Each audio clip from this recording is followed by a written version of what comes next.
This video is sponsored by Shopee Indonesia and Shopee Hobbies.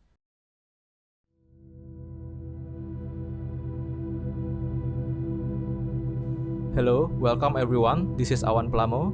Today, I'm gonna build an optical illusion diorama for Mega Man Zero and Copy X. I'm not always starting the diorama work with the sketch, but this time, I need to build a basic shape of the illusion and thinking the whole image at the first place.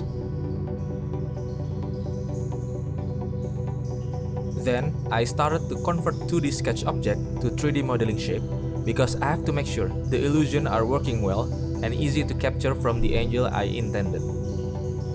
The next step is to produce a small prototype of 3D model shape that I have created. Once I'm confident with the overall look, I will upsize the model into a real scale of the size to fit the diorama.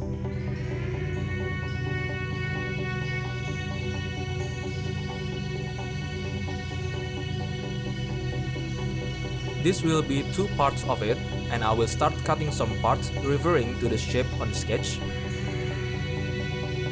And some part will be replaced with generic PVC pipe because I imagine this will be some kind of big hydraulic pipe that slam the ground. You will get it the idea soon. Therefore, I need to put them together temporarily with power glue.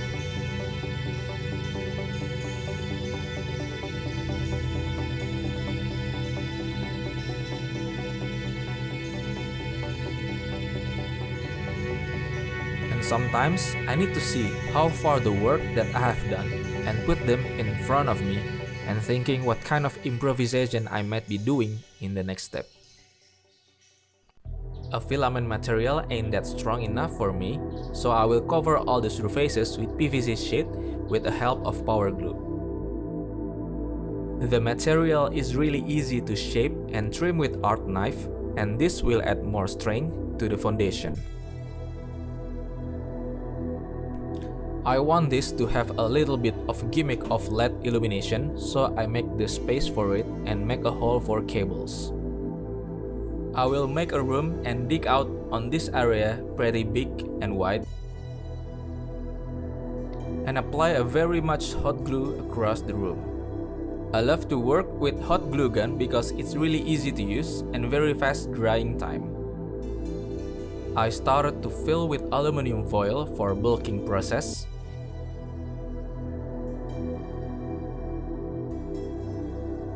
And cutting the shape for the top platform also with PVC sheet material.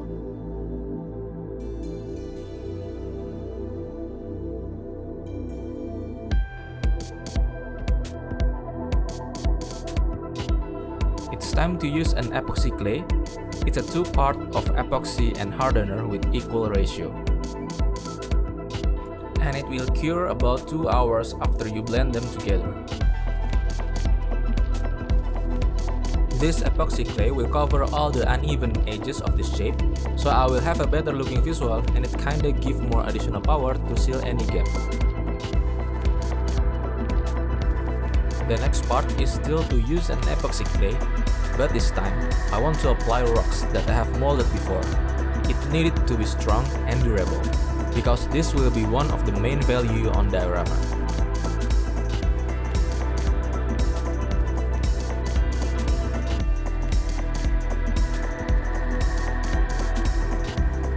After I'm done with overall modifications, I can spray primer and start to give a base paint to the shape with lacquer paint.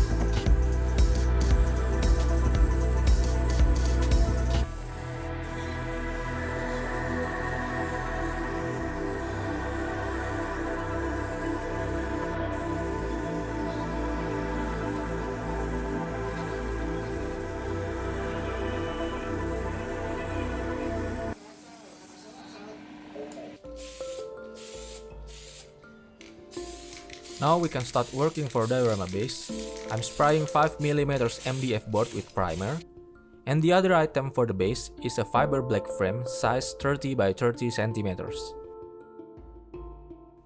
I want to reshape some part of the MDF board because the MDF board and fiber frame unfortunately is not precisely fit, so I have to make an improvisation with that. For the base, I will make some kind of asphalt street looking, so I need to make details like road markings.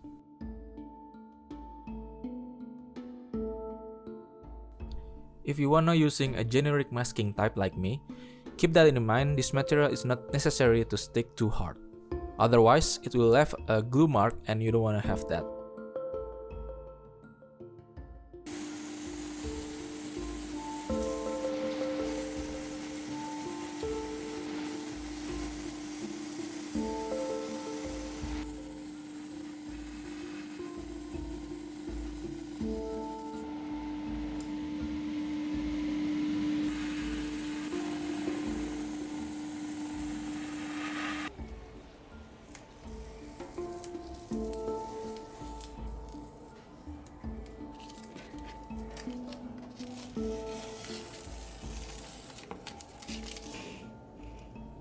I will washing the surfaces with diluted acrylic black color to get a natural dirty street look, and from now on we can starting to think about weathering.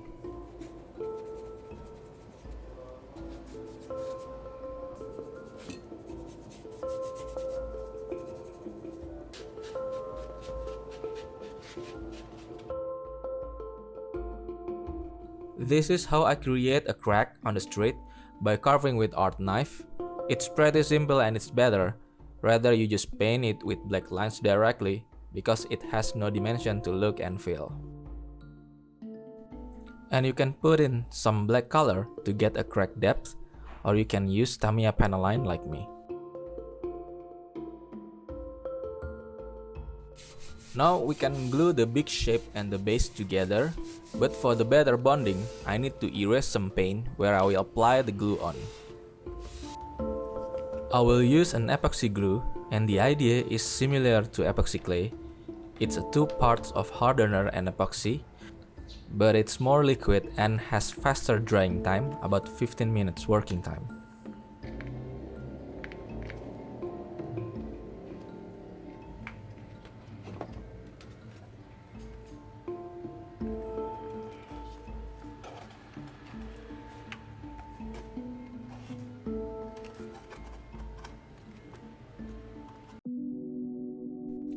Okay, this is the second checkpoint of the process.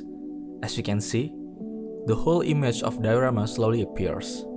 The shape that I have modified gives me some idea of what detailing I must do to complete the work.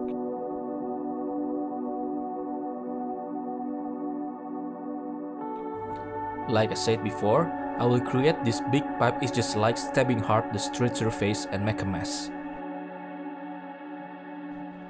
I'm still using previous modeling rock, but I need it to look as part of the damaged asphalt. Therefore, I need to give them flat surface and paint them like the base.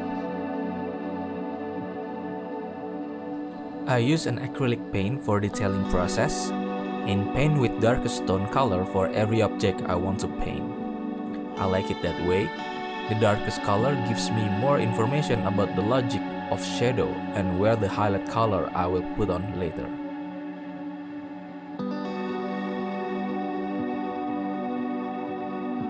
For the highlighting color process, I need a lot of white color and the darkest color that I have used before, added with yellow so it will feel more warm and natural.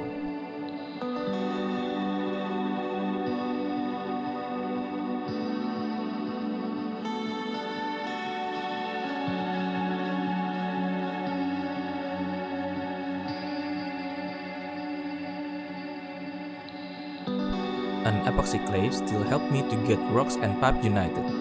Afterwards, you need to paint them all again so the whole elements are filled in one visual.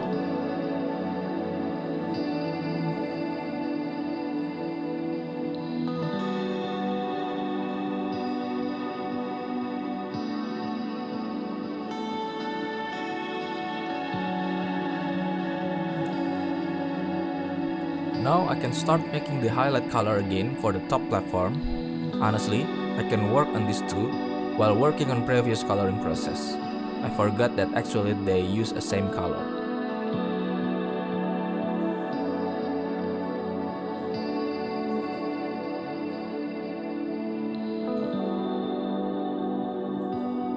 Having good brush is great, but it's very often for me to use my bare fingers to get the texture or stroke that hard to find brushwork can do. So, fancy tools are a great helper, but I encourage you to use anything you can find around you. Your hand is the most fancy tools and you need to dig deeper about it.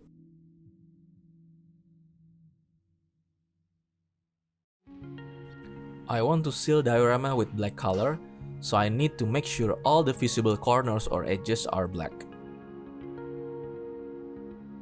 Now I'm applying the synthetic rubber adhesives for both base and shape to keep them together.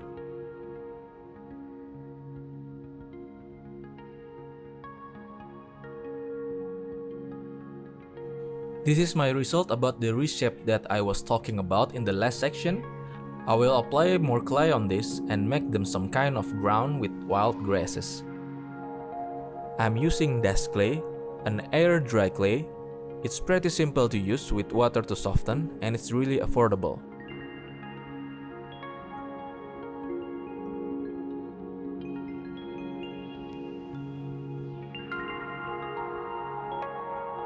The painting method is just the same, but I'll make it more lighter from the start.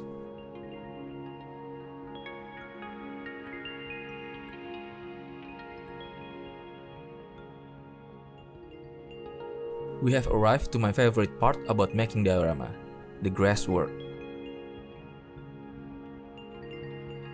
We need to apply a PVC adhesives before we put the grass on. I use a generic static grass, and the important tool to help the grass standing still is this, a static grass applicator. Mine is custom made from Electric Mosquito's racket because I can't afford the good one.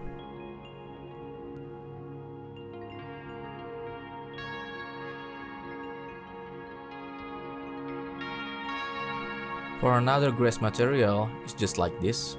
I will spreading it out above the rocks randomly.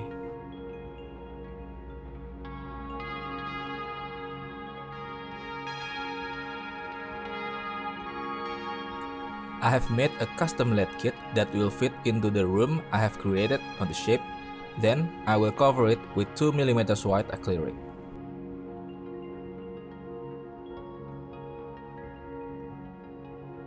The cables will be routed below the diorama base so it will be not visible to the eye, and also the switch power too.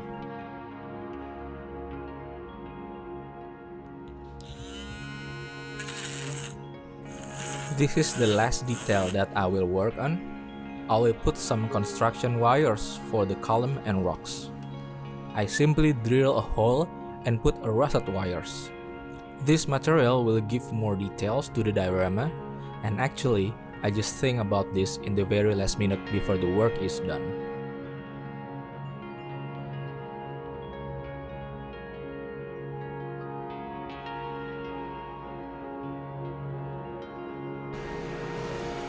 And don't forget to put padding on each corners of frame so your diorama will be look nice and clean.